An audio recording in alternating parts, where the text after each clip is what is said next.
আজ আমার ছেলে মিরাজের সাথে আমি বিয়ে করেছি। হ্যাঁ, আপনারা ঠিকই শুনছেন। আমি আমার নিজের ছেলেকে বিয়ে করেছি। কিভাবে এমন অভাবনীয় ঘটনা ঘটল আমার জীবনে? সবকিছু শুরু হয় গত বছরের শেষে। মিরাজের পিতা অর্থাৎ আমার স্বামী বিদেশে দ্বিতীয় বিয়ে করার পর আমাদের ছেড়ে চলে যান। আমি তখন ৪৩, মিরাজ ২৫। আমরা দুজন একা থাকতাম বাড়িতে। একদিন মিরাজ আমার সামনে বসে বলল, আম্মু, তোমার সাথে কিছু কথা আছে গু। আমি ব্যস্ত ছিলাম রান্না। কি রে? আম্মু, আমি তোমাকে বিয়ে করতে চাই। আমি পেঁয়াজ কাটা বন্ধ করে ওর দিকে ফিরে তাকালাম। কি বললি তুই? আমি তোমাকে বিয়ে করতে চাই, আম্মু। আমি জানি এটা অস্বাভাবিক শোনাচ্ছে, কিন্তু আমি আর লুকাতে পারছি না। আমি তোমাকে ভালোবাসি, একজন নারী হিসেবে। আমি ছুরিটা টেবিলে রেখে ওর দিকে তাকালাম। উত্তাপে আমার মুখ লাল হয়ে গেল। এসব কি বলছিস তুই? মা ছেলে কি কখনো এভাবে থাকে? আমরা বাংলাদেশ ছেড়ে অন্য দেশে চলে যাব, আম্মু। আমার কাছে ভালো টাকা আছে। আমরা সেখানে নতুন জীবন শুরু করব। তুমি আমার স্ত্রী হবে, মা নয়। আমি থতমত খেয়ে গেলাম। মিরাজ উঠে এলো আমার কাছে। আম্মু, আমি তোমাকে ৫ বছর ধরে এভাবে দেখছি। তোমার সৌন্দর্য, তোমার কণ্ঠস্বর, তোমার হাসি, সবকিছু আমাকে পাগল করে দেয়। আমি জানি আব্বু কত বড় ভুল করেছে তোমাকে ছেড়ে। আমি তোমাকে কখনো একা ছাড়ব না। সে আমার হাত ধরল, আমি ওর দিকে তাকালাম। আমার ছেলের চোখে এক ধরনের অদ্ভুত আবেদন দেখতে পেলাম। আমি কি পাগল হয়ে যাচ্ছি, নাকি আমার ভিতরেও কিছু একটা নড়ে উঠছে? আমি ওর হাত ছটকা দিয়ে ছাড়িয়ে নিলাম। মিরাজ, তুই কি পাগল হয়ে গেছিস? তুই আমার ছেলে, আমার সন্তান।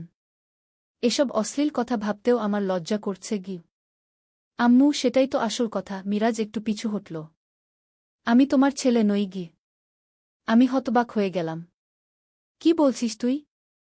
আম্মু, আমি জানি এটা শুনে তুমি অবাক হবে। কিন্তু আমি তোমার রক্তের সন্তান নই। আমি আসলে তোমার স্বামীর প্রথম বিবাহের সন্তান। আমার মাথাটা ঘুরতে শুরু করল। সব যেন একটা ভুল স্বপ্নের মতো মনে হচ্ছিল। আমি একটা চেয়ারে বসে পড়লাম। কি বলছিস তুই? আমি তো তোকে নিজের গর্ভে ধারণ করেছি, জন্ম দিয়েছি। মিরাজ আমার দিকে একটা লম্বা চিঠি এগিয়ে দিল। এই চিঠিটা আব্বু তোমাকে দেওয়ার কথা ছিল যদি তোমরা কখনো আলাদা হয়ে যাও। তিনি সেটা করেননি, আমাকে দিয়ে গেছেন। আমি অনেক দিন ধরে এটা লুকিয়ে রেখেছিলাম, কিন্তু এখন সময় হয়েছে সত্যটা জানার। আমি কাপা হাতে চিঠিটা নিলাম। সেখানে স্পষ্ট লেখা ছিল একটি অবিশ্বাস্য সত্য, আমি কখনো মিরাজকে জন্ম দেইনি। আমি মিরাজের জন্মের সময় গুরুতর অসুস্থ ছিলাম, এবং মিরাজের আসল মা, আমার স্বামীর প্রথম স্ত্রী, মারা গিয়েছিলেন জটিল প্রসবের সময়।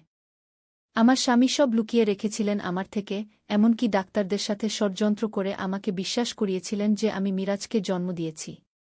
কিন্তু কিন্তু এটা কিভাবে সম্ভব? আমি অবিশ্বাসে ফিসফিস করলাম। আমার স্মৃতি, আমার শরীরের চিহ্ন, সেগুলো সব বানোয়াট, আম্মু। আমার জন্মের সময় তোমার অ্যাক্সিডেন্ট হয়েছিল। সেই সময় তোমার কিছুদিন স্মৃতিভ্রম ছিল, আর আব্বু সেই সুযোগে তোমাকে বিশ্বাস করিয়েছিলেন যে তুমিই আমার জন্ম দিয়েছ। আমার সামনে দুনিয়াটা ঘুরতে লাগল। সত্য এর চেয়ে ভয়ঙ্কর আর কি হতে পারে? আম্মু, আমি জানি এটা ভীষণ শক তোমার জন্য। কিন্তু একটা কথা মনে রেখো, আমি তোমাকে চিরদিন মা হিসেবেই দেখেছি, ভালোবেসেছি। কিন্তু এখন যখন জানলাম যে আমরা রক্তে সম্পর্কিত নই, তখন আমার মনে হল হয়তো আমি তার কথা শুনতে পারছিলাম না। আমার কানে শুধু গুনগুন শব্দ ভাসছিল।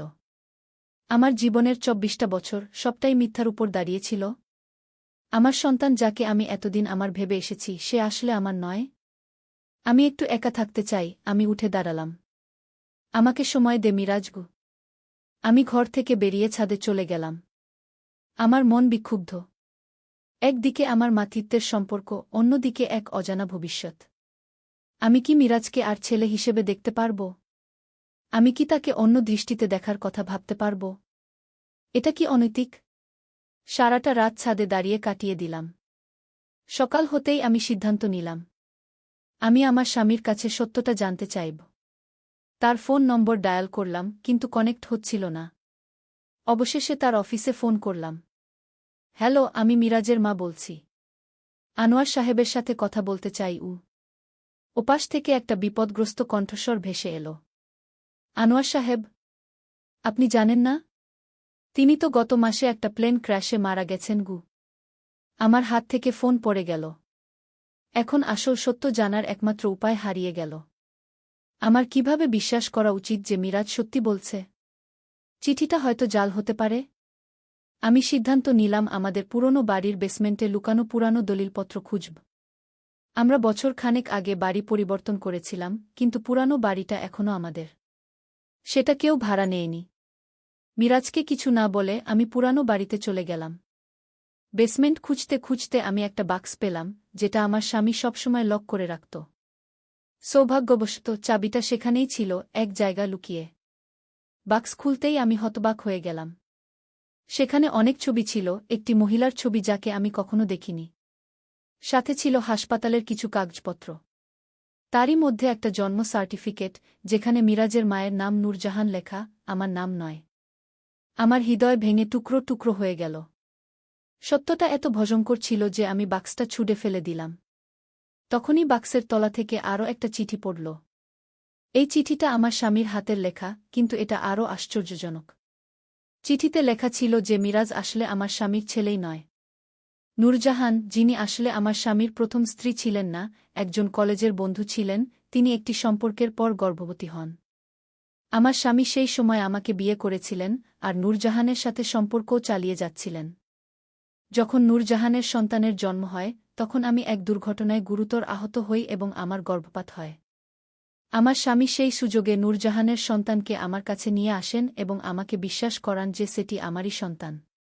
চিঠির শেষে আমার স্বামী লিখেছেন, এই সত্য যেন কখনো মিরাজ জানতে না পারে। এতে সে ভেঙে পড়বে গু। আমি হতবাক হয়ে বসে রইলাম। মিরাজকে কি এই সত্য বলা উচিত? এতে সে ভেঙে পড়বে না? তার কাছে তো আমিই তার মা, চিরকাল। আমি বাড়ি ফিরে আসলাম। মিরাজ উদ্বিগ্ন হয়ে আমার জন্য অপেক্ষা করছিল। আম্মু, তুমি কোথায় ছিলে? আমি ভীষণ চিন্তিত হয়ে গিয়েছিলাম গু। আমি তার দিকে তাকালাম। তার চোখে উদ্বেগ ও ভালোবাসা। এখনও সে আমাকে আম্মু বলে ডাকছে, যদিও সে জানে যে আমি তার রক্তের মা নই। মিরাজ, আমার তোর সাথে কথা বলতে হবে। আমরা বসলাম। আমি তাকে সব বললাম, সত্যটা যেমন ছিল তেমন। যে সে শুধু আমার রক্তের সন্তান নয় তাই নয়, সে আমার স্বামীরও সন্তান নয়। মিরাজের চোখে অবিশ্বাস ফুটে উঠল। আমি আমি কার সন্তান তাহলে? আমার পরিচয় কি? তুই আমারই সন্তান মিরাজ। রক্ত দিয়ে নয়, ভালোবাসা দিয়ে। আমি তোকে মানুষ করেছি, তোকে বড় করেছি। তুই আমারই। তার চোখে জল এসে গেল। আমারও। আমরা দুজন দুজনকে জড়িয়ে ধরলাম। এবার নতুন করে। আম্মু, আমি তোমাকে খুব ভালোবাসি, কিন্তু অন্য কোনো দৃষ্টিতে নয়। আমি পাগলের মতো কথা বলেছিলাম। আমি ভেবেছিলাম যদি আমরা আসলে রক্তের সম্পর্কে না থাকি, তাহলে হয়তো। কিন্তু এটা ভুল। তুমি আমার মা, চিরকাল আমার মা থাকবে গি। আমি তার মাথায় হাত বুলাতে লাগলাম। আমি তোকে এখনো ভালোবাসি মিরাজ। তুই আমার ছেলে, আমার সবচেয়ে বড় সম্পদ গ। মিরাজ তার অশ্রু মুছল। কিন্তু আম্মু, আমার আসল পরিচয় কি? আমার আসল বাবা মা কারা? আমি তোর মা মিরাজ। আর তোর আসল বাবার কথা জানতে হলে আমাদের অনুসন্ধান করতে হবে। এখন খুব কম তথ্যই আমরা জানি গি। আমরা সিদ্ধান্ত নিলাম যে নূরজাহানের সম্পর্কে যত বেশি সম্ভব তথ্য সংগ্রহ করব। মিরাজের জন্ম সার্টিফিকেট থেকে আমরা কিছু তথ্য পেলাম। নূরজাহান বেগম, জন্ম 1975, ঠিকানা পূর্ব রামপুরা, ঢাকা। অল্প তথ্য নিয়ে আমরা পূর্ব রামপুরা গেলাম। সেখানে পুরানো লোকজনদের জিজ্ঞেস করে আমরা জানতে পারলাম যে নূরজাহান বেগম নামে একজন মহিলা সেখানে বাস করতেন, কিন্তু তিনি বছর 15 আগে অন্য কোথাও চলে গেছেন। একজন বৃদ্ধ মহিলা আমাদের বললেন, হ্যাঁ, নূরজাহান আমার পাশের বাসায় থাকতেন। খুব ভালো মেয়ে ছিলেন। উনার এক ছেলে ছিল, জন্মের পরেই হারিয়ে গেল। উনি অনেক খুঁজেছেন, কিন্তু পাননি। শেষে উনি বদরগঞ্জে চলে গেছেন উনার এক আত্মীয়ের কাছে গু। মিরাজের চোখ বড় হয়ে গেল। আমি কি সেই হারিয়ে যাওয়া ছেলে? বৃদ্ধা আমাদের দিকে ভালো করে তাকিয়ে বললেন, তোমার চোখ, এই চোখ দেখে মনে হচ্ছে নূরজাহানের ছেলেকেই আমি দেখছি। ঠিক একই চোখ। বদরগঞ্জ যাওয়ার সিদ্ধান্ত নিলাম আমরা। সেখানে পৌঁছাতে দীর্ঘ যাত্রা। রাতে একটা হোটেলে থাকতে হলো। সেই রাতে আমি মিরাজের সাথে গভীর আলোচনায় বসলাম। মিরাজ, তুই যদি তোর আসল মাকে খুঁজে পাস, তাহলে আমাকে ছেড়ে যাবি? মিরাজ আমার হাত চেপে ধরল। কখনোই না, আম্মু। তুমিই আমার আসল মা। তুমিই আমাকে মানুষ করেছ। আমি শুধু জানতে চাই আমার শিক্ট কোথায়, আমার ইতিহাস কী গু। পরদিন আমরা বদরগঞ্জ পৌঁছালাম। অনেক খোঁজাখুঁজির পর আমরা নূরজাহানের আত্মীয়ের বাড়ি খুঁজে পেলাম। একজন মধ্যবয়সী মহিলা দরজা খুললেন। আমরা নূরজাহান বেগমকে খুঁজছি, আমি বললাম। মহিলাটি আমাদের দিকে সন্দেহজনক দৃষ্টিতে তাকালেন। কেন? আপনারা কে? আমার নাম সাবরিনা, আর এ আমার ছেলে মিরাজ। আমরা একটি গুরুত্বপূর্ণ বিষয়ে কথা বলতে চাই। এটা মিরাজের জন্ম সম্পর্কিত। মহিলাটি মিরাজের দিকে তাকালেন, তারপর চমকে উঠলেন। তোমার চোখ এ যে বিলকুল নূরজাহানের মতো। তুমি কি গু? আমি কি নূরজাহানের হারিয়ে যাওয়া ছেলে? মিরাজ জিজ্ঞেস করল। মহিলাটি আমাদের ভেতরে আসতে বললেন। তার নাম ফরিদা, নূরজাহানের খালাতো বোন। নূরজাহান আজ থেকে 2 বছর আগে মারা গেছেন ক্যান্সারে, ফরিদা বললেন। কিন্তু তিনি মৃত্যুর আগে তার হারিয়ে যাওয়া ছেলের কথা প্রায় বলতেন। তিনি বলতেন তার ছেলে একদিন ফিরে আসবে গু। মিরাজের চোখে অশ্রু জমা হল। আমি তার কাঁধে হাত রাখলাম। আমার জন্ম সম্পর্কে আপনি কি জানেন? মিরাজ জিজ্ঞেস করল। ফরিদা একটি পুরানো খাতা বের করলেন। এটা নূরজাহানের ডায়েরি। তিনি তার সব কথা এতে লিখেছেন। তুমি নিতে পারো? ডায়েরি পড়ে আমরা জানতে পারলাম নূরজাহান কলেজে পড়াকালীন এক ছাত্রনেতার প্রেমে পড়েন। তার নাম সালমান রহমান। সালমান তাকে বিয়ের প্রতিশ্রুতি দিয়ে সম্পর্ক করেন, কিন্তু পরে তিনি অস্বীকার করেন। নূরজাহান গর্ভবতী হওয়ার পর সালমান তাকে টাকা দিয়ে বলেন গর্ভপাত করাতে। কিন্তু নূরজাহান রাজি হননি। তিনি তার সন্তানকে জন্ম দেন। জন্মের পর একদিন নূরজাহান হাসপাতাল থেকে ফিরে এসে দেখেন তার শিশুপুত্র নেই। হাসপাতালে খোঁজ নিয়ে তিনি জানতে পারেন সালমান এবং অন্য একজন মহিলা, যার বর্ণনা আমার সাথে মিলে যায়, শিশুটিকে নিয়ে গেছেন। নূরজাহান পুলিশে অভিযোগ করেন, কিন্তু সালমানের রাজনৈতিক প্রভাবের কারণে কেস চাপা পড়ে যায়। নূরজাহান বছরের পর বছর তার সন্তানকে খোঁজেন, শেষে হাল ছেড়ে দেন এবং বদরগঞ্জে চলে আসেন। সালমান রহমান আমার আসল বাবা, মিরাজ ফিসফিস করে বলল। আমি চুপ করে রইলাম। আমার স্বামী আনোয়ার সালমানের বন্ধু ছিলেন। তিনিই সালমানকে এই অপরাধে সাহায্য করেছিলেন, আর পরে আমাকে বিয়ে করে এই শিশুকে আমার সন্তান বলে চালিয়েছিলেন। আম্মু, আমরা এখন কি করব? মিরাজ জিজ্ঞেস করল। সালমান রহমান এখন কোথায় থাকেন? আমি ফরিদাকে জিজ্ঞেস করলাম। শুনেছি তিনি এখন সিলেটে থাকেন। বড় ব্যবসায়ী হয়েছেন গু। আমরা সেদিনই সিলেটের উদ্দেশ্যে রওনা দিলাম। ট্রেনে যাত্রা করার সময় আমরা অনেক কথা বললাম। মিরাজ তার জন্মদাতা বাবাকে নিয়ে অনেক প্রশ্ন করল। আমি যতটুকু জানতাম বললাম। আম্মু, তুমি কি কখনো সন্দেহ করেছিলে যে আমি তোমার সন্তান নই? আমি তার হাত ধরলাম। মাঝে মাঝে। তোর জন্মের সময়ের কথা যখন ভাবতাম, অনেক কিছু মনে করতে পারতাম না। কিন্তু আমি ভেবেছিলাম এটা অ্যাক্সিডেন্টের কারণে গু। সিলেটে পৌঁছে আমরা সালমান রহমানের খোঁজ করতে লাগলাম। তিনি ছিলেন একটি বড় ব্যবসা গ্রুপের মালিক। তার অফিস ছিল শহরের সবচেয়ে বড় ভবনে। অফিসে গিয়ে আমরা জানতে পারলাম তিনি সেদিন অফিসে নেই। তার সেক্রেটারি আমাদের বললেন সালমান স্যার আজ তার জামালপুরের বাগান বাড়িতে আছেন। তিনি এখানে আগামী 3 দিন আসবেন না গে। আমরা জামালপুরের ঠিকানা নিয়ে সেখানে যাওয়ার সিদ্ধান্ত নিলাম। জামালপুর ছিল সিলেট থেকে বেশ দূরে। আমরা একটি বাস ধরলাম। যাত্রাপথে মিরাজ খুব চিন্তিত দেখাচ্ছিল।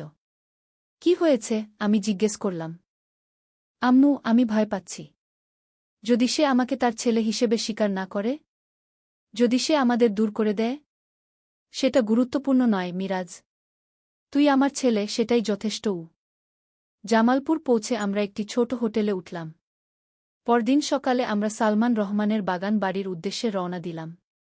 বাড়িটি ছিল শহর থেকে বেশ দূরে, জমিদার বাড়ির মতো বিশাল। গেটে পৌঁছাতেই একজন গার্ড আমাদের আটকাল। আপনারা কে? কার সাথে দেখা করতে চান? আমরা সালমান রহমানের সাথে দেখা করতে চাই। একটি ব্যক্তিগত ব্যাপারে গি। গার্ড আমাদের ভেতরে যেতে দিল না। সে ফোন করে কাউকে জানাল। কিছুক্ষণ পর একজন মধ্যবয়সী লোক এসে আমাদের জিজ্ঞেস করলেন, আপনারা কি চান? আমরা সালমান রহমানের সাথে দেখা করতে চাই। আমি সাবরিনা, আর এ আমার ছেলে মিরাজ। এটা ভীষণ জরুরি। লোকটি আমাদের দিকে সন্দেহজনক দৃষ্টিতে তাকালেন। তারপর মিরাজকে দেখে তার মুখের ভাব পাল্টে গেল। তুমি তুমি কার ছেলে? আমি নূরজাহান বেগমের ছেলে, মিরাজ দৃঢ়তার সাথে বলল। লোকটি পাংশু হয়ে গেল। তোমরা ভেতরে এসো। আমরা বাড়ির ভেতরে প্রবেশ করলাম। লোকটি আমাদের একটি বড় বৈঠকখানায় বসতে বললেন। কিছুক্ষণ পর একজন সুন্দর পোশাক পরা ষাটোর্ধ্ব ব্যক্তি প্রবেশ করলেন। তার চেহারা দেখে আমি বুঝতে পারলাম, এই সালমান রহমান। কে আপনারা? কি চান আমার কাছে? তিনি কর্কশ স্বরে জিজ্ঞেস করলেন। মিরাজ উঠে দাঁড়াল। আমি মিরাজ, নূরজাহান বেগমের ছেলে। সালমানের মুখ থেকে রক্ত সরে গেল। কি বলছো তুমি? আমি এগিয়ে গেলাম। আমি সাবরিনা, আনোয়ারের স্ত্রী। আপনি এবং আমার স্বামী মিলে যে অপরাধ করেছিলেন তার পরিণতি দেখতে এসেছি। সালমান আমাদের দিকে স্থির দৃষ্টিতে তাকিয়ে রইলেন কয়েক মুহূর্ত। তারপর নিজেকে সামলে নিয়ে বললেন, আমি জানি না তোমরা কি বলছ। তোমরা যাও এখান থেকে, নইলে পুলিশ ডাকব। মিরাজ এবার নূরজাহানের ডায়েরি বের করল। এই ডায়েরিতে সব লেখা আছে। কিভাবে আপনি নূরজাহানকে প্রতারণা করেছিলেন, কিভাবে তার সন্তানকে চুরি করেছিলেন। সালমান ডায়েরিটা দেখে চমকে উঠলেন। ও, ওটা আমাকে দাও। না, মিরাজ পিছিয়ে গেল। আমি এর প্রতিটি পাতা পড়েছি। আমি জানি আপনি কে আর আপনি কি করেছেন। সালমান হঠাৎ ভেঙে পড়লেন। আমি ভুল করেছিলাম। আমি ভয় পেয়েছিলাম। আমার ক্যারিয়ার, আমার ভবিষ্যৎ সব নষ্ট হয়ে যেত। আর আমার জীবন? মিরাজ জিজ্ঞেস করল। আপনি আমার জীবন সম্পর্কে ভেবেছিলেন? সালমান চেয়ারে বসে পড়লেন। আমি জানতাম যে আনোয়ার তোমাকে ভালো রাখবে। সে আমার বিশ্বস্ত বন্ধু ছিল। সে আমাকে ছলনা করেছে, আমি বললাম। সে আমাকে বলেছিল যে মিরাজ আমার সন্তান। আমি তাকে আমার সন্তান হিসেবে বট করেছি। সালমান আমার দিকে তাকালেন। তার চোখে অপরাধবোধ। আমি দুঃখিত, সাবরিনা। আমি জানি এটা ক্ষমার যোগ্য নয়। মিরাজ এবার জিজ্ঞেস করল, আপনি কি কখনো আমার কথা ভেবেছিলেন? আপনি কি কখনো আমাকে খুঁজেছিলেন? সালমান মাথা নাড়লেন। অনেকবার। কিন্তু আমি ভয় পেয়েছিলাম। আমার অন্য পরিবার আছে, অন্য সন্তান আছে। তারা জানলে। আমি আপনার পরিবার ভাঙতে আসিনি, মিরাজ বলল। আমি শুধু জানতে এসেছি আমি কে, আমার শিক্ট কোথায়। সালমান উঠে দাঁড়ালেন। তুমি আমার ছেলে, মিরাজ। আমি তোমাকে কখনো পিতার ভালোবাসা দিতে পারিনি, কিন্তু তুমি আমার রক্ত। মিরাজ কাঁদতে শুরু করল। সালমান তার কাছে এসে তাকে জড়িয়ে ধরলেন। আমি চুপ করে দাঁড়িয়ে রইলাম, আমার চোখও ভিজে উঠেছিল। সেই দিন থেকে আমাদের জীবনে অনেক পরিবর্তন এলো। সালমান মিরাজকে তার উত্তরাধিকারী হিসেবে স্বীকার করে নিলেন। তিনি তার অন্য পরিবারকেও সত্য জানালেন। প্রথমে তারা মেনে নিতে চাননি, কিন্তু পরে তারাও মিরাজকে গ্রহণ করলেন। আমি এখনও মিরাজের আম্মু। সালমান আমাকে একটি বাড়ি কিনে দিয়েছেন, যেখানে আমি শান্তিতে থাকি। মিরাজ প্রায় আমার সাথে দেখা করতে আসে। মিরাজ এখন সালমানের ব্যবসাতেও যুক্ত হয়েছে। তবে সে কখনোই ভুলে যায়নি যে আমিই তার আসল মা, যিনি তাকে বট করেছেন। আজ আমি মিরাজের বিয়েতে এসেছি। হ্যাঁ, আমার ছেলে মিরাজের বিয়ে আজ। আমি তার পাশে বসে আছি। সালমান অন্যদিকে। আমরা দুজনই গর্বিত পিতামাতা। জীবনে কখনো কখনো সত্য যতই কঠিন হোক, তা মেনে নিতে হয়। আমার ছেলে মিরাজের সাথে আমার বিয়ে হয়নি, বরং তাকে আমি পেয়েছি আবার, নতুন করে, ভিন্ন সম্পর্কে। এই সত্য যত বিষাক্তই হোক, এর মধ্যে দিয়ে আমরা নতুন জীবন খুঁজে পেয়েছি। এবং এই সত্যই আমাদের মুক্তি দিয়েছে। শেষ। একদিন আলী সাহেব সোহেলের অফিসে এলেন। সোহেল তাকে দেখে অবাক হয়ে গেল। স্যার, আপনি এখানে? হ্যাঁ সোহেল, তোমার অফিস একবার দেখতে চাইলাম। খুব সুন্দর হয়েছে। আলী সাহেব পুরো অফিস ঘুরে দেখলেন। কর্মচারীদের সাথে কথা বললেন। তারপর সোহেলের রুমে এসে বসলেন। সোহেল, তুমি অনেক দূর এসেছ। মনে আছে 7 বছর আগে তুমি যখন আমার অফিসে প্রথম এসেছিলে? চা বানানোর কাজ করতে? হ্যাঁ স্যার, সব মনে আছে। আমি গর্বিত যে আমি তোমাকে একটা সুযোগ দিয়েছিলাম। আর তুমি সেই সুযোগকে কাজে লাগিয়েছ। জানো সফলতার মূল সূত্র কি? কি স্যার? কঠোর পরিশ্রম, সততা আর হাল না ছাড়া। তোমার মধ্যে এই 3টা গুণই আছে গু। সোহেল চোখে জল নিয়ে বলল, আপনি না থাকলে আজ আমি এখানে পৌঁছাতে পারতাম না স্যার। না সোহেল, আমি শুধু একটা দরজা খুলে দিয়েছিলাম। ভেতরে ঢুকে পথ তৈরি করেছ তুমি নিজে গু। আলী সাহেব চলে যাওয়ার আগে বললেন, আমার একটা বড় প্রজেক্ট আছে। একটা 20 ফ্লোর বিজনেস টাওয়ার। আমি চাই তুমি এই প্রজেক্টে আমার সাথে পার্টনার হও। 50-50। রাজি? সোহেল অবাক হয়ে গেল। এত বড় প্রজেক্ট? স্যার, আমার কি যথেষ্ট সামর্থ্য আছে? আছে। আমি বিশ্বাস করি। সোহেল রাজি হয়ে গেল। এটা তার জীবনের সবচেয়ে বড় প্রজেক্ট হবে। 50 অধ্যায়, বড় চ্যালেঞ্জ। 20 ফ্লোর বিজনেস টাওয়ারের কাজ শুরু হল। এটা সোহেলের জীবনের সবচেয়ে বড় চ্যালেঞ্জ। প্রজেক্টের বাজেট প্রায় 10 করোড় টাকা। সোহেলকে 5 করোড় টাকা ইনভেস্ট করতে হবে। সোহেল তার সব সঞ্চয়ে, ব্যাংক লোন আর কিছু ইনভেস্টর থেকে টাকা জোগাড় করল। এটা একটা বিশাল ঝুঁকি। যদি প্রজেক্ট ব্যর্থ হয়, সব শেষ। মিনা চিন্তিত ছিল। সোহেল, এত বড় ঝুঁকি নেওয়া ঠিক হবে? মিনা, জীবনে বড় কিছু করতে হলে ঝুঁকি নিতে হয়। আমি এই সুযোগ হাতছাড়া করতে চাই না গিয়ে। কিন্তু যদি কিছু ভুল হয়? ভুল হবে না।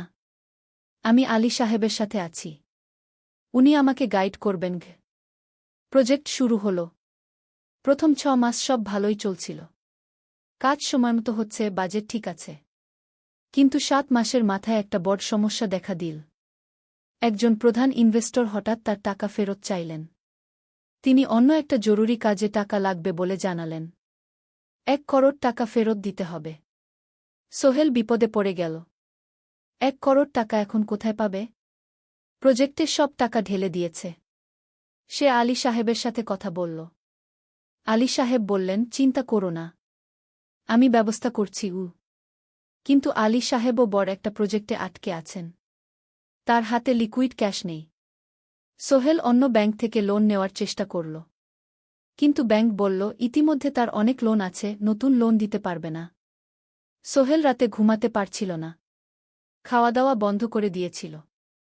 মিনা তাকে দেখে খুব চিন্তিত হয়ে গেল। সোহেল, প্লিজ নিজেকে এভাবে শেষ করে ফেলো না। কোনো একটা রাস্তা বের হবেই কি। কিন্তু সোহেল কোনো রাস্তা দেখতে পাচ্ছিল না। ইনভেস্টর 15 দিন সময় দিয়েছে। 15 দিনের মধ্যে টাকা ফেরত না দিলে তিনি আইনি ব্যবস্থা নেবেন। 10 দিন কেটে গেল। সোহেল কোনো সমাধান খুঁজে পেল না। সে প্রায় হাল ছেড়ে দিয়েছিল। 11 দিনের দিন একটা অপ্রত্যাশিত ঘটনা ঘটল। জাহিদ ভাই, সোহেলের পুরনো সহকর্মী, তার অফিসে এলেন। জাহিদ ভাই এখন একটা রিয়েল এস্টেট কোম্পানিতে সিনিয়র ম্যানেজার।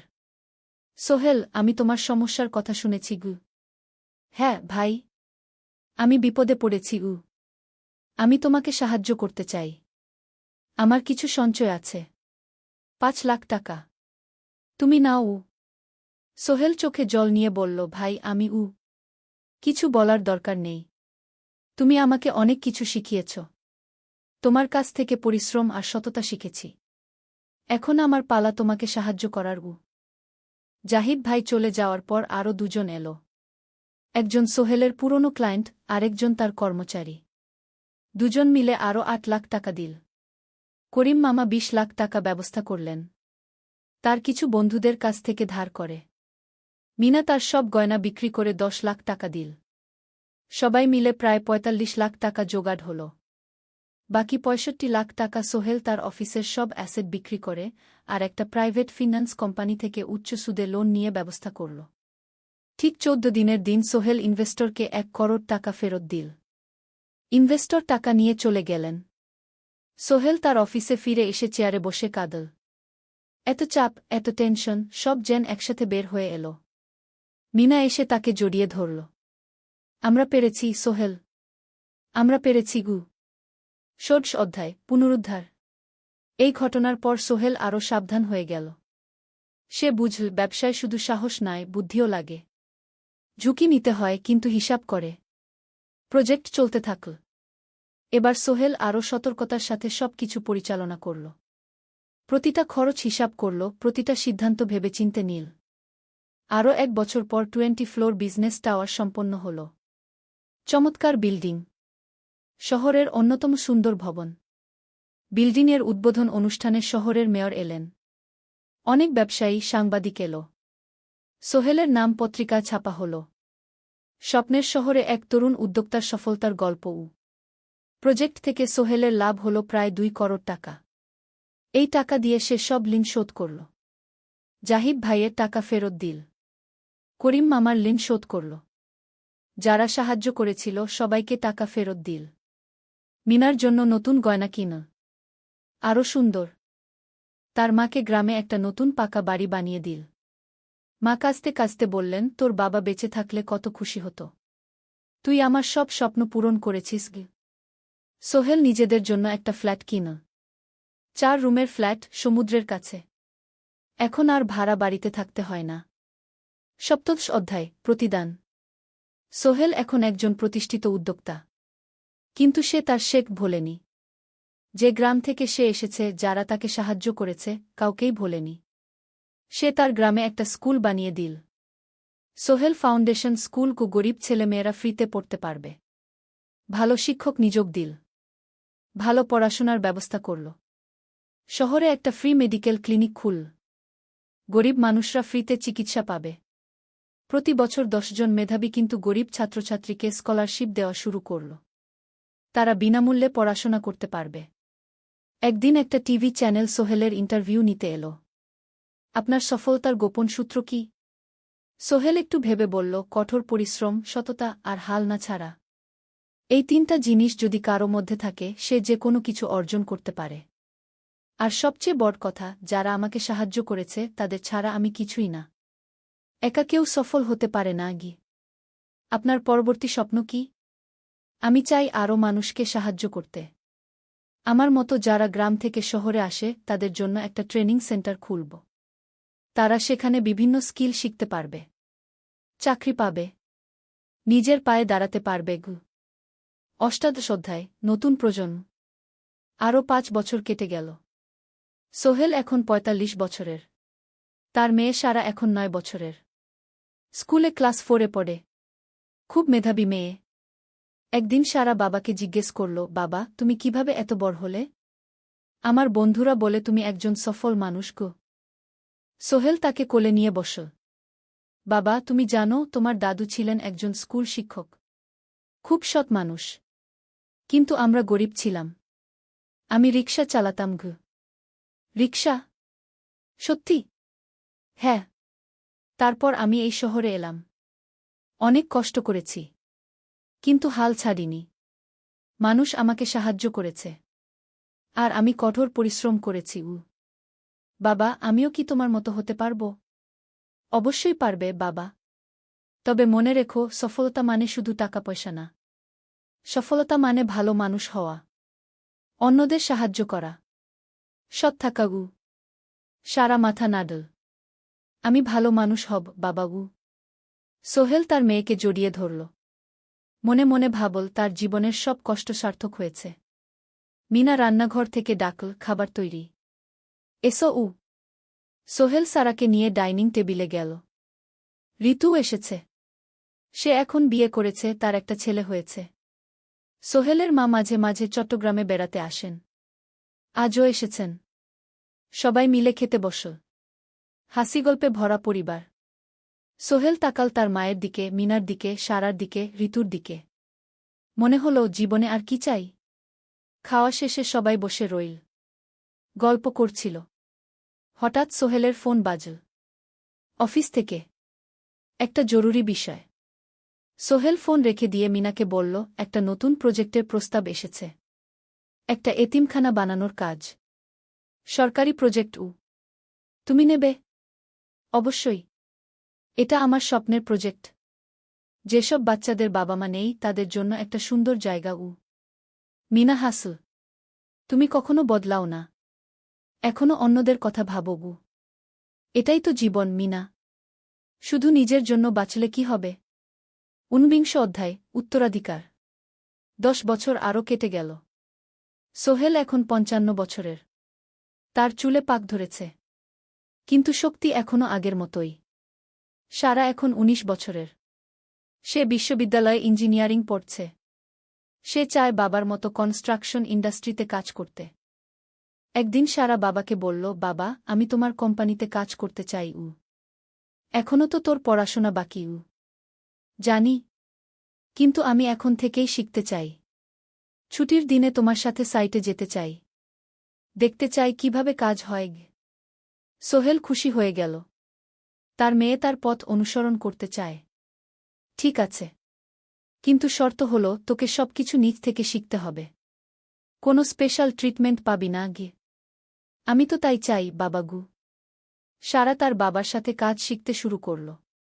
সে দেখল কিভাবে শ্রমিকরা কাজ করে, কিভাবে ম্যাটেরিয়াল বাছাই করতে হয়, কিভাবে একটা প্রজেক্ট ম্যানেজ করতে হয়।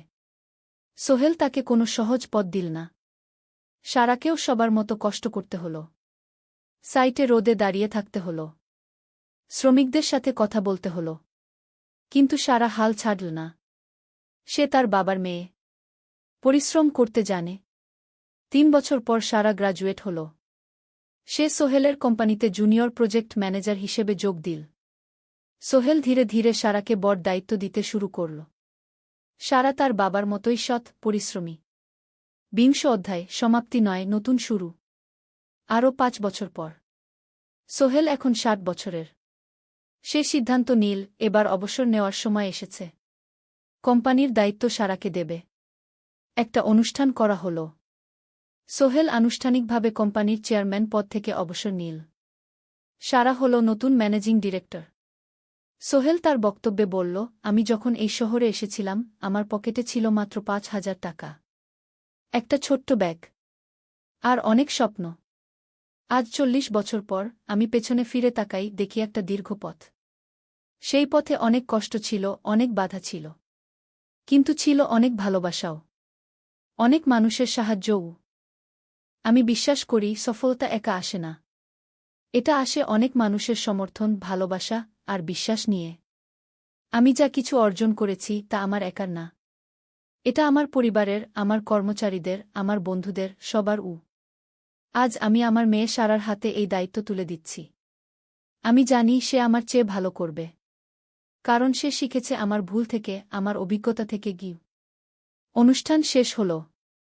সবাই চলে গেল। সোহেল আর মিনা অফিসে একা দাঁড়িয়ে রইল। মিনা, মনে আছে আমরা প্রথম কখন দেখা হয়েছিলাম? হ্যাঁ, তোমার সেই ছোট্ট মুদি দোকানে।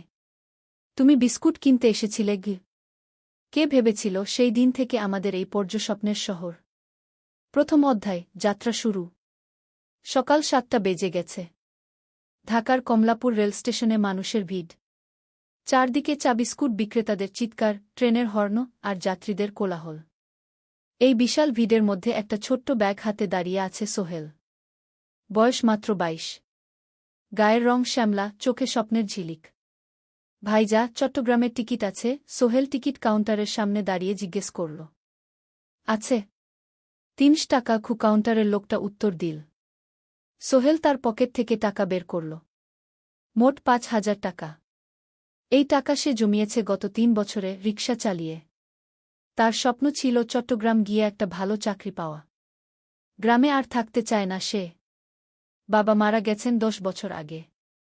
মা আর ছোট বোন ঋতুকে নিয়ে সংসার চালাচ্ছিল রিকশা চালিয়ে। কিন্তু এভাবে তো আর সারা জীবন চলবে না। টিকিট কেটে সোহেল প্ল্যাটফর্মে এলো। ট্রেন ছাড়বে আর মাত্র 15 মিনিট পরে। সে একটা বেঞ্চে বসে পড়ল। ব্যাগটা বুকের কাছে চেপে ধরল। এই ব্যাগে আছে তার সব সম্পদ, কিছু কাপড়, একটা ছোট্ট ফটো ফ্রেমে বাবা মায়ের ছবি, আর কিছু টাকা। কোথায় যাচ্ছেন? পাশে বসা একজন বয়স্ক মানুষ জিজ্ঞেস করলেন। চট্টগ্রাম কাকা। চাকরি খুঁজতে যাচ্ছি। কে? সোহেল বিনয়ের সাথে উত্তর দিল। ভালো। তবে শহরে সাবধানে থাকবেন। শহর মানে অনেক সুযোগ, কিন্তু অনেক ফাঁদও আছে। বয়স্ক লোকটা বললেন। সোহেল মাথা নাড়ল। সে জানে শহরের জীবন সহজ না। কিন্তু তার কোনো বিকল্প নেই। গ্রামে রিকশা চালিয়ে মাসে 3,500 টাকা আয় হতো। তার মধ্যে সংসার চালাতে হতো, বোনের স্কুলের খরচ দিতে হতো, মায়ের ওষুধের খরচ দিতে হতো। কিছুই বাঁচত না। আর এই জীবন থেকে বেরোনোর একটাই পথ, শহরে গিয়ে ভালো কাজ খুঁজে নেওয়া। সোহেল মনে মনে ভাবল তার বাবার কথা। বাবা ছিলেন একজন স্কুল শিক্ষক। খুব সৎ মানুষ ছিলেন। সবসময় বলতেন, সোহেল, তুই লেখাপড়া শিখে বড় মানুষ হবি। আমাদের পরিবারে আর কেউ বড় চাকরি করেনি। তুই করবি কি? কিন্তু বাবা যখন মারা গেলেন তখন সোহেল মাত্র এসএসসি পরীক্ষা দিয়েছে। ফলাফল ভালো হয়েছিল, জিপিএ অর্ধচতু। কিন্তু বাবার মৃত্যুর পর আর পড়া হল না। পরিবারের দায়িত্ব নিতে হল। ট্রেন ছাড়ল। সোহেল জানালার পাশে বসে বাইরে তাকাল। ধানক্ষেত, নদী, ছোট ছোট গ্রাম, সব পেছনে ফেলে ট্রেন এগিয়ে চল। সোহেলের মনে হল সে যেন তার পুরনো জীবনটাকেও পেছনে ফেলে আসছে। ট্রেনে একজন হকার এসে চা বিক্রি করছিল। সোহেল একটা চা কিনল। 10 টাকা। চা খেতে খেতে সে ভাবছিল, চট্টগ্রাম পৌঁছে কি হবে? করিম মামা তাকে সাহায্য করবেন তো? চাকরি পাওয়া যাবে তো? করিম মামা আসলে সোহেলের খুব দূর সম্পর্কের মামা। সোহেলের দাদির বোনের ছেলে। অনেক বছর আগে গ্রাম ছেড়ে চট্টগ্রামে চলে গিয়েছিলেন। সেখানে একটা কনস্ট্রাকশন কোম্পানিতে কাজ করেন। বছরে একবার দুবার গ্রামে আসতেন। গত বছর যখন এসেছিলেন তখন সোহেলের মাকে বলেছিলেন, সোহেলকে চট্টগ্রাম পাঠান। আমি একটা কাজের ব্যবস্থা করে দেব। সেই কথাতেই ভরসা করে সোহেল আজ এই যাত্রা। দ্বিতীয় অধ্যায়, নতুন শহর। চট্টগ্রাম পৌঁছাতে প্রায় 6 ঘণ্টা লেগে গেল। দুপুর 1টা বাজে। সোহেল স্টেশন থেকে বের হয়ে শহরের রাস্তায় দাঁড়াল। কি বিশাল শহর! এত গাড়ি, এত মানুষ। চারদিকে উঁচু উঁচু বিল্ডিং, দোকানপাট, মানুষের ভিড়। সোহেল কিছুক্ষণ দাঁড়িয়ে থাকল সব কিছু দেখতে দেখতে। তার মনে হচ্ছিল সে যেন অন্য কোনো পৃথিবীতে এসে পড়েছে। তার পকেটে একটা ছোট্ট কাগজ আছে। সেখানে লেখা একটা ঠিকানা, করিম মিয়া, বাড়ি নং 23, রোড নং 5, আগ্রাবাদ, চট্টগ্রামকে। সোহেল একটা রিকশা ডাকল। কত নেবেন আগ্রাবাদ যেতে? 50 টাকা গু। সোহেল রিকশায় উঠল। রাস্তার দুধারে দোকান, মার্কেট, অফিস, সব কিছু দেখতে দেখতে সে অবাক হয়ে গেল। এত বড় শহর, এত কিছু! গ্রামের সেই ছোট্ট বাজারের সাথে কোনো তুলনাই হয় না। প্রায় আধা ঘণ্টা পর রিকশা একটা পুরনো বাড়ির সামনে থামল। 3 তলা বাড়ি, কিন্তু রং উঠে গেছে। সিঁড়ি দিয়ে উঠে 3য় তলায় করিম মামার ফ্ল্যাটে নক করল। দরজা খুলল এক মধ্যবয়সী মহিলা। কে? আসসালামু আলাইকুম আপা। আমি সোহেল। নোয়াখালীর গ্রাম থেকে এসেছি। করিম মামা বাড়িতে আছেন? মহিলা তাকে মাথা থেকে পা পর্যন্ত দেখল। করিম তো অফিসে গেছে। তুমি কে? কোথা থেকে এসেছ? সোহেল সব খুলে বলল। মহিলা তাকে ভেতরে ঢুকতে দিল। বসো। করিম সন্ধ্যায় ফিরবে গু। ফ্ল্যাটটা ছোট।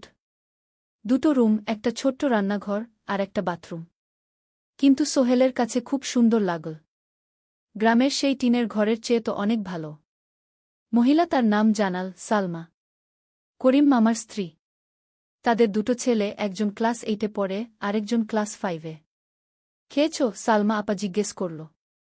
না আপা গু। অপেক্ষা করো। ভাত আছে, মাছ আছে। খাও। সোহেল প্রথমে রাজি হতে চাইল না। কিন্তু খুব খিদে পেয়েছিল। সকাল থেকে শুধু একটা চা আর বিস্কুট খেয়েছে। খাওয়া দাওয়ার পর সোহেল বসে রইল। সালমা আপা তাকে গল্প করতে লাগল। তোমার মা কেমন আছেন? তোমার বোন? ভালো আছে আপা। মার একটু গেটে বাত আছে। ওষুধ খাচ্ছেন। বোন স্কুলে পড়ে কু। তুমি কি করতে চাও এখানে? চাকরি খুঁজছি আপা। যে কোনো কাজ করব। বাসায় মা আর বোনকে টাকা পাঠাতে হবে। সালমা আপা মাথা নাড়ল। করিম তোমার জন্য কিছু একটা করবে। সে ভালো মানুষ গ। সারাদিন অপেক্ষা করু সোহেল। সন্ধ্যা 6টায় করিম মামা ফিরলেন। 50-এর কাছাকাছি বয়স, কালো রঙের প্যান্ট শার্ট পরা, হাতে একটা ব্যাগ। আরে সোহেল, কবে এলি? করিম মামা খুশি হয়ে বললেন। আজ সকালে মামা গু। করিম মামা তাকে জড়িয়ে ধরলেন। অনেকদিন পর দেখলাম। কেমন আছিস? ভালো আছি মামা গি। ভালো করেছিস এসে। এখানে অনেক সুযোগ আছে। তোর জন্য একটা কাজের ব্যবস্থা করে দেব। তবে প্রথমে কয়েকদিন এখানে থাক। শহরটা একটু চিনে নে। তারপর কাজে যোগ দিবি। সোহেলের মনে আসার আলো জ্বল। সে ভাবল হয়তো তার ভাগ্য এবার পাল্টাবে। তৃতীয় অধ্যায়, প্রথম চাকরি। এক সপ্তাহ পরে করিম মামা সোহেলকে তার কোম্পানিতে নিয়ে গেলেন। কোম্পানির নাম আলামিন কনস্ট্রাকশন। অফিসটা শহরের কেন্দ্রে ৫ তলা একটা বিল্ডিংয়ের দোতলায়। মালিক আলী সাহেব। ৫০-এর কাছাকাছি বয়স, মোটা চেহারা, চোখে সোনার ফ্রেমের চশমা। বড়লোক মানুষ, কিন্তু খুব কড়া। এই ছেলেটাকে কি কাজে লাগাবেন? আলী সাহেব করিম মামাকে জিজ্ঞেস করলেন। স্যার, ও আমার আত্মীয়। গ্রাম থেকে এসেছে। খুব পরিশ্রমী। যে কোনো কাজে লাগাতে পারেন। আলী সাহেব সোহেলের দিকে তাকালেন। তুমি কি পড়েছ? Sir, SSC pass. জিপিএ অর্ধচতু। হুম। ভালো। কম্পিউটার চালাতে পারো? না স্যার, পারি না। কিন্তু শিখতে চাই। আলী সাহেব একটু ভাবলেন। ঠিক আছে। তোমাকে অফিসের কাজে রাখব। ফাইল গুছানো, চা বানানো, কাগজপত্র নিয়ে যাওয়া, না এসব। মাসে ৫,০০০ টাকা। রাজি আছো? জি স্যার। সোহেল খুশি হয়ে গেল। ৫,০০০ টাকা। রিকশা চালিয়ে ৩,৫০০ পেত। এখানে ৫,০০০। কাজ শুরু হলো পরদিন থেকে। সকাল ৮টায় অফিসে যেতে হয়, ফিরতে হয় সন্ধ্যা ৭টায়। প্রথম দিন সোহেল ঘুম থেকে উঠল ভোর ৫টায়। তৈরি হয়ে ৭:৩০টায় অফিসের উদ্দেশ্যে বের হল। করিম মামার বাড়ি থেকে অফিস প্রায় ৫ কিলোমিটার। বাসে যেতে হয়। অফিসে পৌঁছে সোহেল দেখল সেই প্রথম আলী সাহেব এখনও আসেননি। অফিস খোলা ছিল না। ৮-১০ মিনিট পর একজন লোক এসে অফিস খুল। তুমি নতুন? জি। আমি সোহেল। আমি জাহিদ, অ্যাসিস্ট্যান্ট ম্যানেজার। এসো। জাহিদ ভাই সোহেলকে সব কিছু দেখাল। অফিসে মোট ৬ জন কর্মচারী। ২ জন ইঞ্জিনিয়ার, একজন অ্যাকাউন্ট্যান্ট, একজন অ্যাসিস্ট্যান্ট ম্যানেজার, জাহিদ ভাই, একজন রিসেপশনিস্ট, আর এখন সোহেল। সোহেলের কাজ শুরু হলো চা বানানো দিয়ে। তারপর অফিস পরিষ্কার করা, ফাইল গুছানো, কাগজপত্র এক জায়গা থেকে আরেক জায়গায় নিয়ে যাওয়া। কাজ কঠিন না, কিন্তু সারাদিন দৌড়ঝাঁপ করতে হয়। দুপুরে খাবারের জন্য আধা ঘণ্টা বিরতি। সোহেল একটা ছোট হোটেলে গিয়ে ভাতডাল তরকারি খেল। ৫০ টাকা। সন্ধ্যায় অফিস বন্ধ হল। সোহেল ক্লান্ত হয়ে বাসায় ফিরল। কেমন লাগল প্রথম দিন? করিম মামা জিজ্ঞেস করলেন। ভালো মামা। অনেক কিছু শিখলাম। প্রথম মাসের শেষে সোহেল বেতন পেল ৫,০০০ টাকা। সে ৩,০০০ টাকা মাকে পাঠাল। মা ফোনে কাঁদতে লাগলেন। আল্লাহ তোকে ভালো রাখুক সোহেল। সোহেলের চোখেও জল এলো।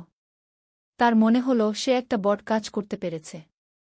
চতুর্থ অধ্যায়, শহরের জীবন। ৩ মাস কেটে গেল। সোহেল এখন শহরের সাথে মিশে গেছে। প্রতিদিন অফিসে যাওয়া আসার পথে সে দেখে হাজারো মানুষের জীবন। কেউ সফল, কেউ ব্যর্থ। কিন্তু সবাই চলছে নিজের পথে। সোহেল অফিসের কাজের পাশাপাশি কম্পিউটার শেখার চেষ্টা করছে। অফিসে একটা কম্পিউটার আছে। যখন কেউ ব্যবহার করে না, তখন সোহেল একটু একটু শিখার চেষ্টা করে। জাহিদ ভাই তাকে সাহায্য করেন। সোহেল, তুমি যদি কম্পিউটার ভালোভাবে শিখতে পারো, তাহলে তোমার ভবিষ্যৎ উজ্জ্বল। জাহিদ ভাই একদিন বললেন। কিভাবে শিখব ভাই? ট্রেনিং সেন্টারে যাও। সন্ধ্যায় ক্লাস আছে। মাসে ২,০০০ টাকা লাগবে। সোহেল ভাবল। ২,০০০ টাকা অনেক। কিন্তু এটা বিনিয়োগ। ভবিষ্যতের জন্য।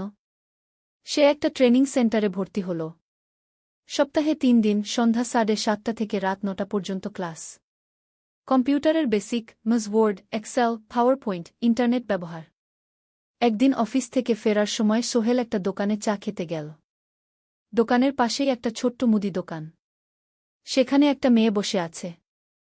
বয়স হবে ২০-এর কাছাকাছি।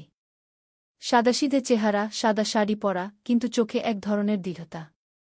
ভাইজা, এক প্যাকেট বিস্কুট দেন কি? সোহেল বলল। মেয়েটা বিস্কুট দিল। ২০ টাকা। সোহেল টাকা দিয়ে যাচ্ছিল, হঠাৎ মেয়েটা বলল, আপনি নতুন এসেছেন এই এলাকায়, তাই না? হ্যাঁ। ৩ মাস হল। কিভাবে বুঝলেন?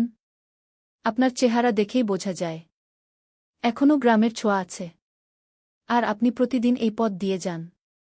দেখেছি কি মেয়েটা হাসল। সোহেলও হেসে ফেল। আপনি খুব পর্যবেক্ষক মনে হচ্ছে গি। জীবনে অনেক কিছু দেখেছি। তাই মানুষকে চিনতে শিখেছি গি। আপনার নাম? মিনা। এই দোকান আমার বাবার। উনি অসুস্থ, তাই আমি দেখছি গু।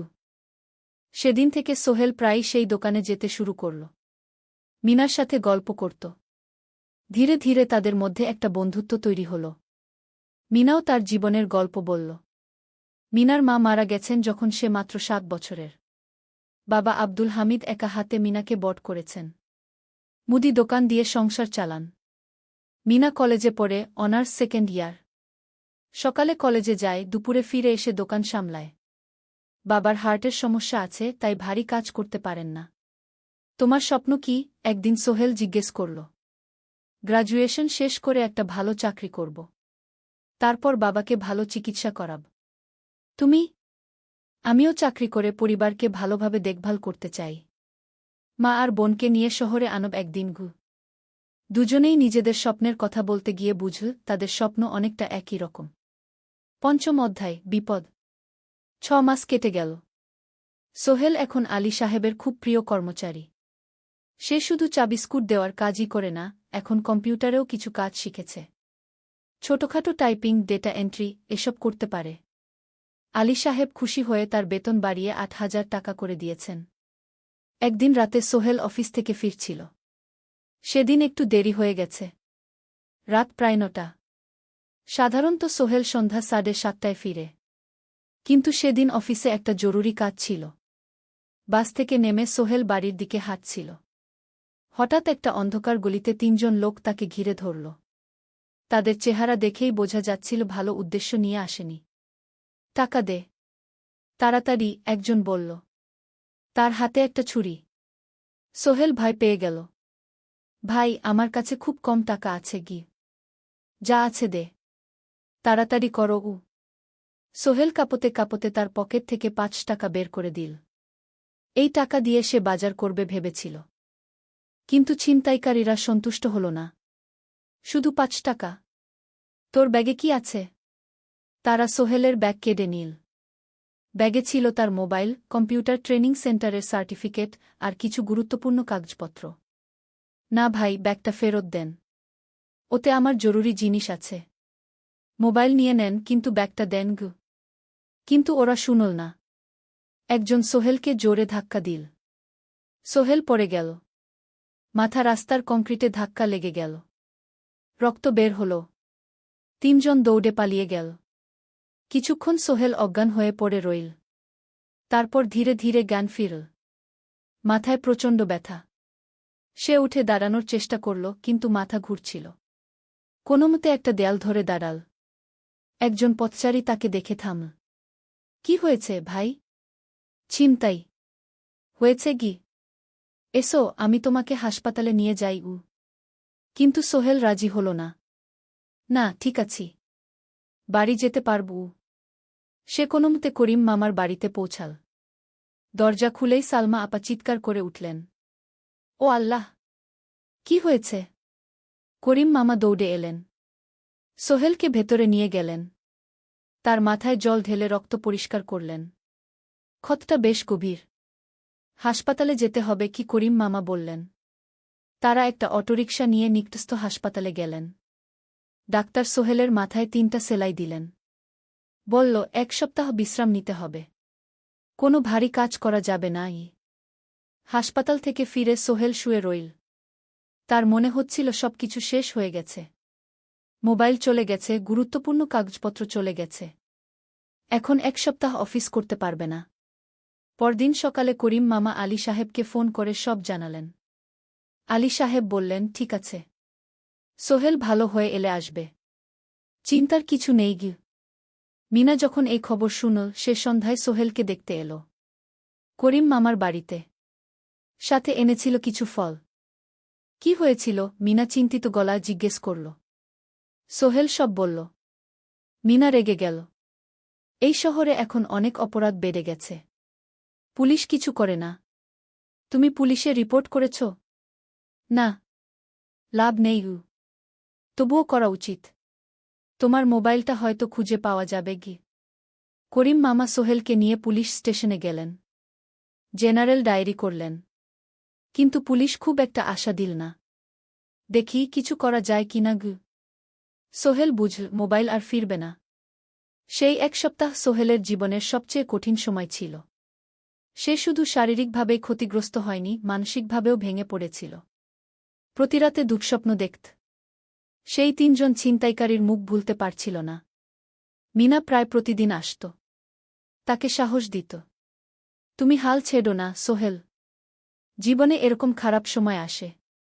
কিন্তু এটা কাটিয়ে ওঠাই হলো আসল বীরত্ব। সোহেলের মা গ্রাম থেকে ফোন করতেন। করিম মামার মোবাইল থেকে। তুই ভালো আছিস তো? সোহেল মাকে সব সত্যি বলেনি। শুধু বলেছে, হ্যাঁ মা, ভালো আছি। একটু জ্বর হয়েছিল। এখন ভালো। ১ সপ্তাহ পর সোহেল আবার অফিসে গেল। আলী সাহেব তাকে দেখে খুশি হলেন। কেমন আছো? ভালো আছি স্যার। ঠিক আছে। তবে প্রথম কয়েকদিন হালকা কাজ করবে গু। সোহেল আবার কাজে মন দিল। কিন্তু একটা জিনিস তাকে খুব কষ্ট দিচ্ছিল, তার মোবাইল নেই। মায়ের সাথে কথা বলতে পারছে না নিয়মিত। করিম মামার মোবাইল চাইতে সংকোচ লাগে।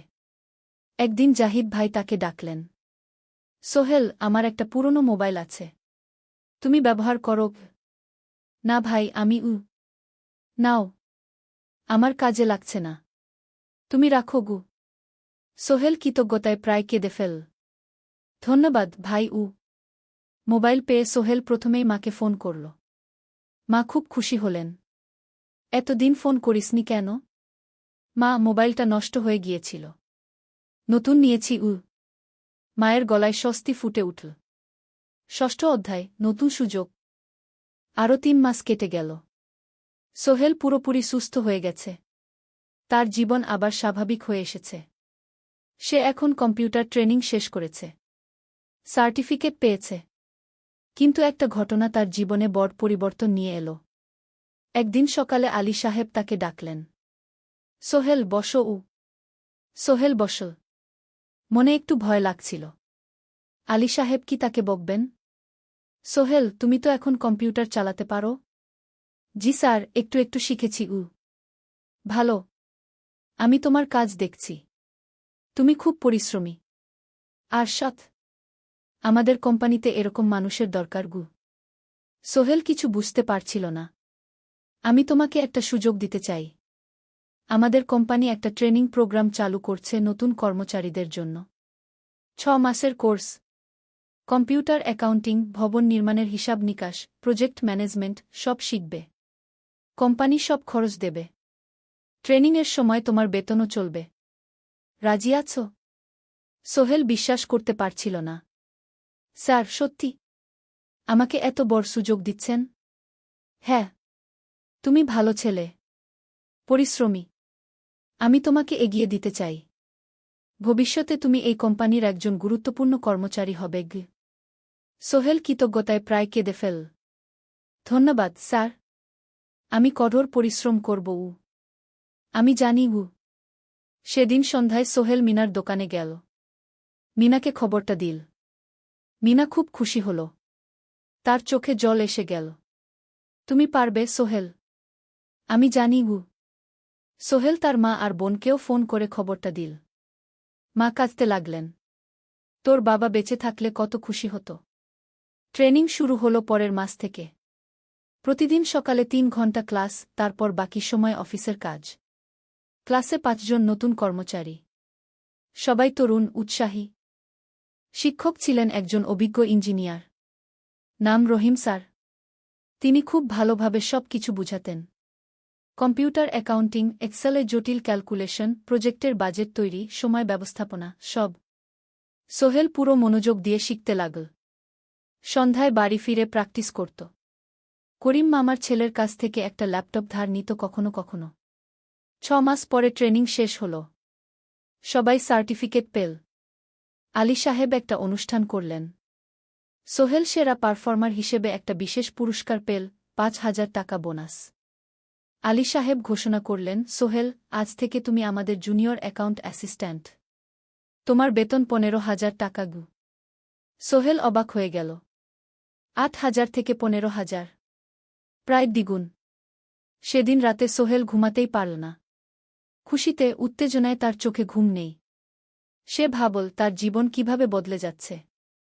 2 বছর আগে যে রিকশা চালাত, আজ সে একটা নামকরা কোম্পানির অ্যাকাউন্ট অ্যাসিস্ট্যান্ট। 7ম অধ্যায়, প্রেম ও প্রস্তাব।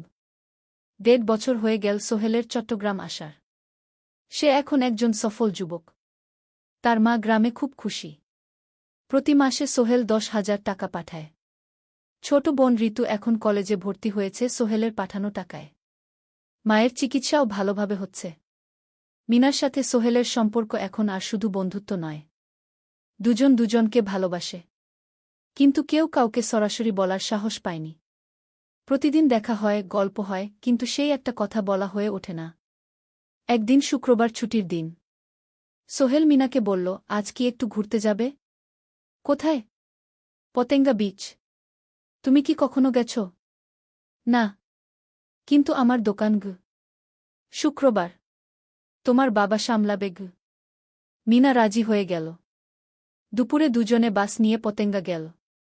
সমুদ্র দেখে মিনা অবাক হয়ে গেল। কি সুন্দর! দুজনে বালিতে বসল। ঢেউয়ের শব্দ শুনতে শুনতে গল্প করছিল। হঠাৎ সোহেল বলল, মিনা, তোমার সাথে কিছু বলার ছিল। বলো। সোহেল একটা লম্বা শ্বাস নিল। তুমি জানো, আমি তোমাকে ভালোবাসি। মিনা হাসল। তার চোখ ভিজে গেল। জানি। আমিও তোমাকে ভালোবাসি সোহেল গু। সোহেল অবাক হয়ে গেল। সত্যি? হ্যাঁ।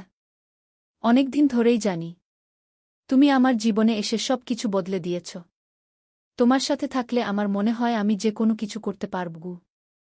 দুজনে কিছুক্ষণ চুপ করে বসে রইল। সমুদ্রের ঢেউ এসে পায়ে লাগছিল। সূর্য পশ্চিমে ঢলে পড়ছে। আকাশ লালকুমলা হয়ে গেছে। কিন্তু আমার বাবার সাথে কথা বলতে হবে কি? মিনা বলল। আমি তৈরি। যখন বলবে তখন বলবো। পরের সপ্তাহে সোহেল মিনার বাবার সাথে কথা বলল। আব্দুল হামিদ সাহেব প্রথমে একটু দ্বিধা করলেন। তুমি কোনো পরিবারের ছেলে? তোমার বাবা কি করতেন? সোহেল সব সত্যি বলল। তার বাবা ছিলেন স্কুল শিক্ষক। মারা গেছেন 10 বছর আগে। মা গ্রামে থাকেন। ছোট বোন কলেজে পড়ে। তুমি নিজে কি করো? আমি আলামিন কনস্ট্রাকশন কোম্পানিতে জুনিয়র অ্যাকাউন্ট অ্যাসিস্ট্যান্ট। মাসে 15,000 টাকা বেতন। আব্দুল হামিদ সাহেব ভাবলেন। তারপর বললেন, দেখো, মিনা আমার একমাত্র সন্তান। তার মা নেই। আমি একা তাকে বড় করেছি। আমি চাই মিনা একজন ভালো ছেলের সাথে বিয়ে হোক। তুমি দেখতে ভালো ছেলে মনে হচ্ছে। কিন্তু আমাকে তোমার মায়ের সাথে দেখা করতে হবে। তোমার পরিবারকে জানতে হবে। জি আঙ্কেল।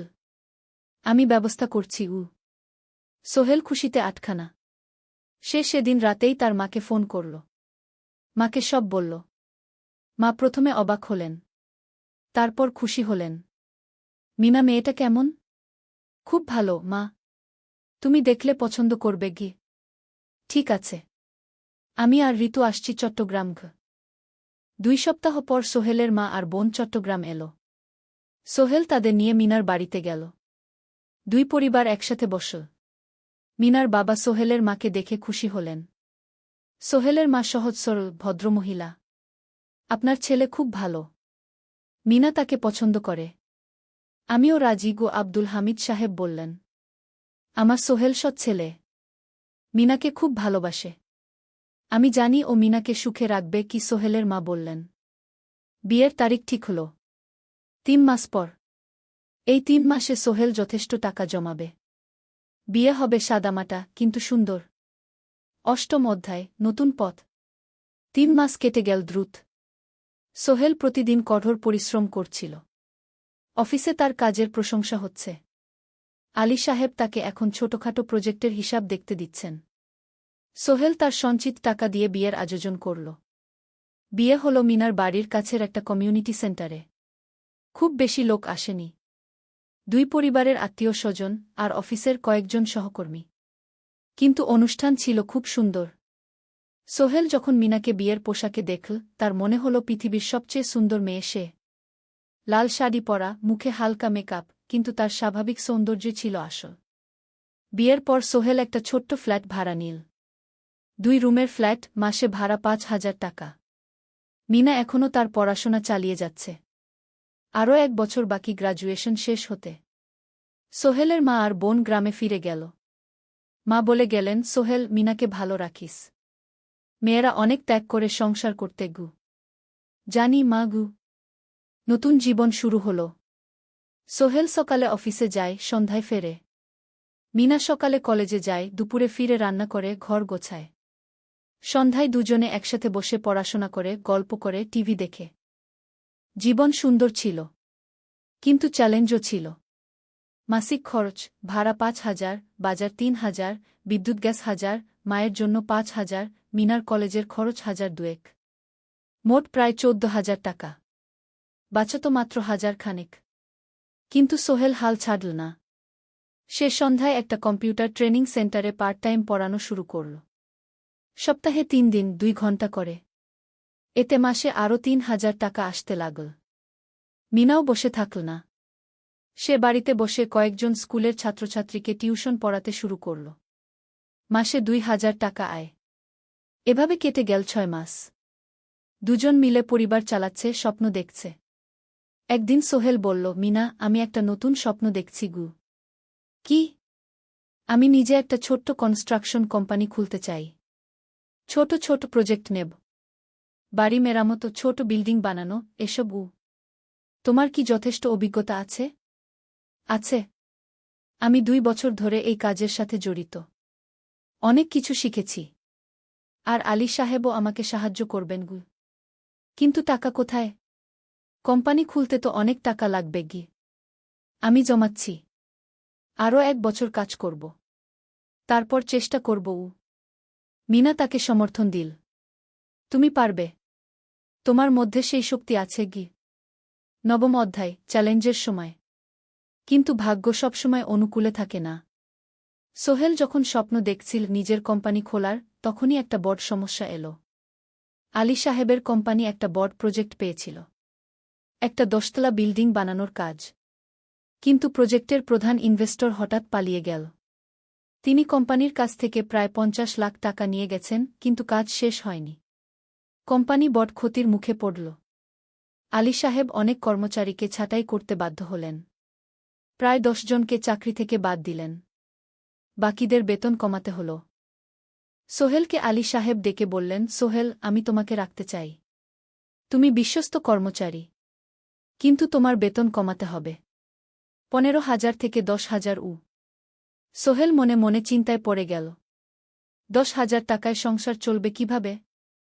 মায়ের খরচ, ভাড়া, বাজার সব মিলিয়ে তো 14,000 টাকা লাগে। কিন্তু সে কিছু বলল না। ঠিক আছে স্যার। বাড়ি ফিরে সোহেল মিনাকে সব বলল।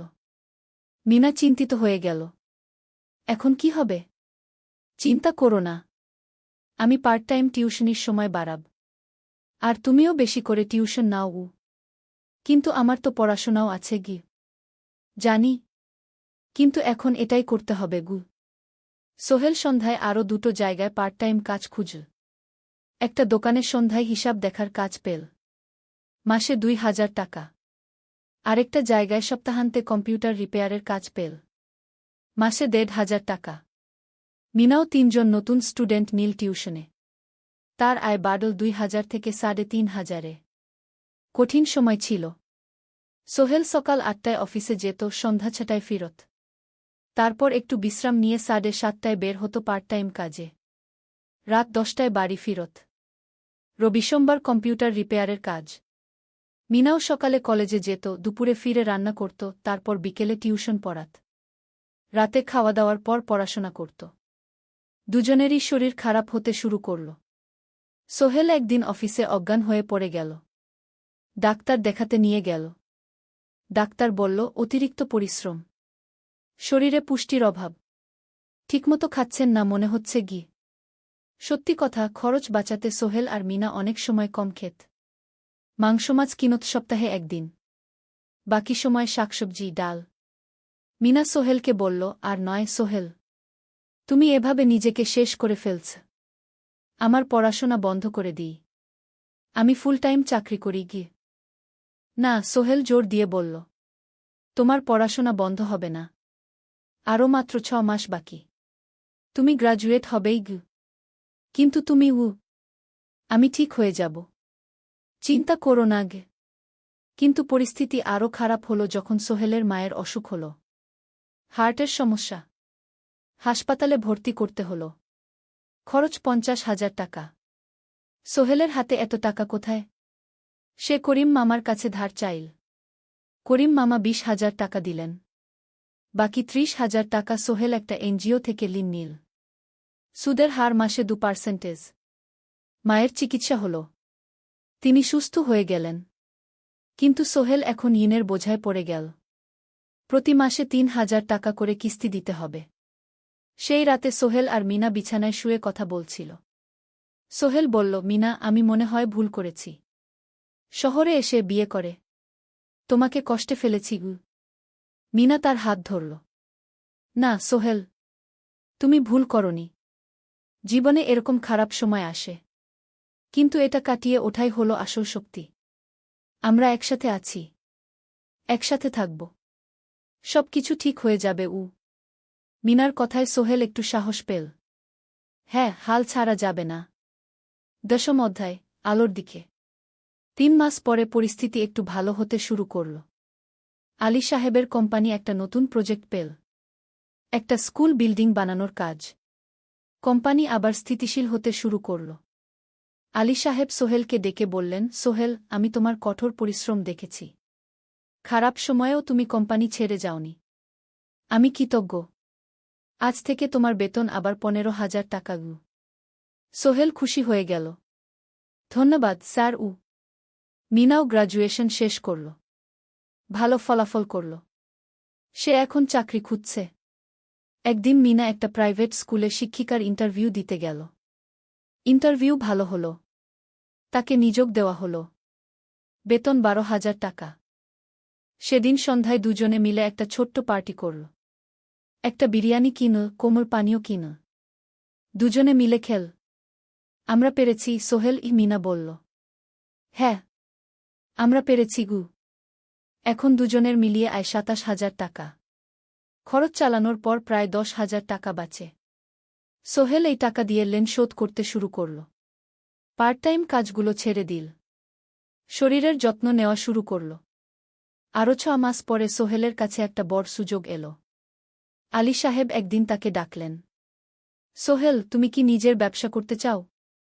স্যার, আমি তোমাকে একটা ছোট্ট প্রজেক্ট দিতে চাই। একটা 3 তলা বিল্ডিংয়ের কনস্ট্রাকশন। তুমি ম্যানেজ করবে, আমি শুধু সুপারভাইজ করব। লাভের 50% তোমার গু। সোহেল ভাবল, এটা একটা বড় সুযোগ, কিন্তু ঝুঁকিও আছে। যদি কাজটা ভালোভাবে না হয়? স্যার, আমি চেষ্টা করব। কিন্তু যদি ভুল হয়? ভুল হবে না। আমি তোমার উপর বিশ্বাস রাখছি। তুমি পারবে গু। সোহেল রাজি হয়ে গেল। এই প্রজেক্ট তার জীবনে টার্নিং পয়েন্ট হতে পারে। 11 অধ্যায়, স্বপ্ন পূরণের পথে। পরের 6 মাস সোহেল খুব কঠোর পরিশ্রম করল। প্রজেক্টটা ম্যানেজ করা সহজ ছিল না। শ্রমিক নিযোগ, ম্যাটেরিয়াল কেনা, কাজের তদারকি, সময়মতো কাজ শেষ করা, সব দায়িত্ব তার। প্রথম 2 মাস খুব চাপের মধ্যে গেল। একদিন একজন শ্রমিক কাজ করতে গিয়ে আহত হল। সোহেল তাকে হাসপাতালে নিয়ে গেল, তার চিকিৎসার খরচ দিল। এতে প্রজেক্টের বাজেট একটু বাড়ল, কিন্তু সোহেল জানত এটা করা দরকার। আরেকদিন ভুল ম্যাটেরিয়াল ডেলিভারি হল। সোহেল সেগুলো ফেরত পাঠাল, সঠিক জিনিস আনাল। এতে 3 দিন দেরি হল, কিন্তু কাজের মান ঠিক রইল। মিনা তাকে সবসময় সাপোর্ট করছিল। সে এখন চাকরিতে স্থিতিশীল। স্কুলের বাচ্চারা তাকে পছন্দ করে। প্রিন্সিপাল তার কাজে খুশি। প্রজেক্ট শেষ হল 6 মাসে। সময়মতো, বাজেটের মধ্যে। বিল্ডিংয়ের মালিক খুব খুশি হলেন। তিনি আলী সাহেবকে ধন্যবাদ দিলেন। আলী সাহেব বললেন, ধন্যবাদ আমাকে না, এই ছেলেকে দিন। সোহেল পুরো প্রজেক্ট ম্যানেজ করেছে গু। প্রজেক্ট থেকে মোট লাভ হল 3 লাখ টাকা। সোহেল পেল 1.5 লাখ টাকা। তার জীবনে এত টাকা এই প্রথম। সে করিম মামার ঋণ শোধ করল। এনজিওর বাকি ঋণ শোধ করল। তারপর তার মাকে 50,000 টাকা পাঠাল। মা দিয়ে গ্রামের বাড়িটা একটু মেরামত করাল, বোন ঋতুর জন্য একটা ল্যাপটপ কিনল। বাকি টাকা দিয়ে সোহেল একটা ব্যাংক অ্যাকাউন্টে জমা রাখল ভবিষ্যতের জন্য। আলী সাহেব সোহেলকে আরও 2টো প্রজেক্ট দিলেন। এবার একটু বড়। সোহেল আত্মবিশ্বাসের সাথে সেগুলোও শেষ করল। 2 বছর পরে সোহেল সিদ্ধান্ত নিল, এবার নিজের কোম্পানি খোলার সময় এসেছে। দ্বাদশ অধ্যায়, নতুন শুরু। সোহেল তার সব জমানো টাকা দিয়ে একটা ছোট্ট অফিস ভাড়া নিল। 2 রুমের অফিস। একটা রুমে কাজের জায়গা, আরেকটায় ছোট্ট মিটিং রুম। অফিসের সামনে একটা বোর্ড লাগাল, Sohel construction and development. Mina তাকে সাহায্য করছিল। সে অফিসের অ্যাকাউন্টস দেখত সন্ধ্যায় স্কুল থেকে ফিরে। দুজন মিলে একটা টিম। প্রথমে ছোট ছোট কাজ নিল। বাড়ি মেরামত, দোকান সংস্কার, ছোট বিল্ডিং কনস্ট্রাকশন। কাজের মান ভালো রাখার চেষ্টা করল। সময়মতো শেষ করল। দাম ন্যায্য রাখল। ধীরে ধীরে সোহেলের সুনাম ছড়িয়ে পড়ল। মানুষ তাকে বিশ্বাস করত। তার কাছে নতুন নতুন কাজ আসতে লাগল। প্রথম বছর খুব কষ্ট হল। কখনো লাভ হতো, কখনো লস। কিন্তু সোহেল থেমে থাকল না। সে শিখতে লাগল ব্যবসা কিভাবে চালাতে হয়। দ্বিতীয় বছরে পরিস্থিতি ভালো হল। সোহেল এখন 3 জন স্থায়ী কর্মচারী নিয়োগ দিল। একজন ইঞ্জিনিয়ার, একজন সুপারভাইজার, একজন অফিস সহায়ক। তৃতীয় বছরে একটা বড় প্রজেক্ট পেল। একটা স্কুল বিল্ডিং বানানোর কাজ। 5 তলা বিল্ডিং। সোহেল পুরো মনোযোগ দিয়ে কাজটা করল। শ্রমিকদের ভালো বেতন দিল, ভালো ম্যাটেরিয়াল ব্যবহার করল, সময়মতো কাজ শেষ করল। স্কুল কর্তৃপক্ষ খুব খুশি হল। তারা সোহেলের কাজের প্রশংসা করল। এই প্রজেক্ট থেকে সোহেল প্রায় 5 লাখ টাকা লাভ করল। এই টাকা দিয়ে সে আরও ভালো একটা অফিস নিল। আরও কর্মচারী নিয়োগ দিল। এখন তার কোম্পানিতে 10 জন স্থায়ী কর্মচারী। প্রজেক্ট অনুযায়ী আরও শ্রমিক নিয়োগ দেওয়া হয়। ত্রয়োদশ অধ্যায়, পরিবার। এদিকে সোহেল আর মিনার সংসারেও খুশির খবর এল। মিনা গর্ভবতী। 9 মাস পর তাদের একটা মেয়ে হল। নাম রাখল সারা। সারা যখন জন্মাল, সোহেলের মা আর বোন চট্টগ্রামে এল। মা 1 মাস থেকে গেলেন। মিনাকে সাহায্য করলেন। সোহেল এখন একটা বড় ফ্ল্যাট ভাড়া নিয়েছে। 3 রুমের ফ্ল্যাট। একটা রুমে সোহেল, মিনা, একটায় সারা, আরেকটায় অতিথি রুম। মায়ের জন্য সোহেল সিদ্ধান্ত নিল তাকে চট্টগ্রামে নিয়ে আসবে। গ্রামে একা থাকা ঠিক না। কিন্তু মা রাজি হলেন না। না বাবা, আমি গ্রামেই থাকব। এখানে আমার পরিচিত মানুষ আছে। তোর বোনকে নিয়ে যা। ও ঢাকায় পড়ছে, চট্টগ্রামে এনে ভালো কোথাও ভর্তি করিয়ে দেগি। সোহেল তাই করল। ঋতুকে চট্টগ্রাম বিশ্ববিদ্যালয়ে ভর্তি করিয়ে দিল। ঋতু এখন সোহেলের ফ্ল্যাটে থাকে, বিশ্ববিদ্যালয়ে পড়ে। সোহেলের মনে হল তার জীবন এখন পরিপূর্ণ।